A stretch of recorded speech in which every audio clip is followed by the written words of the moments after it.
Hello বন্ধুরা, সবাইকে শুভ সন্ধ্যা শুভেচ্ছা। আজকে সন্ধ্যাবেলার নাস্তা চনা চনা বুট রান্না করেছি আলু দিয়ে, পেঁয়াজ দিয়ে, টমেটো দিয়ে। তারপরে এগুলো হলো বেগুনি, বেসন দিয়ে বেগুন ভাজি করেছি।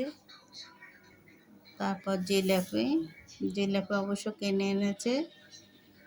তারপরে আছে সালাদ, শসা দিয়ে পেঁয়াজ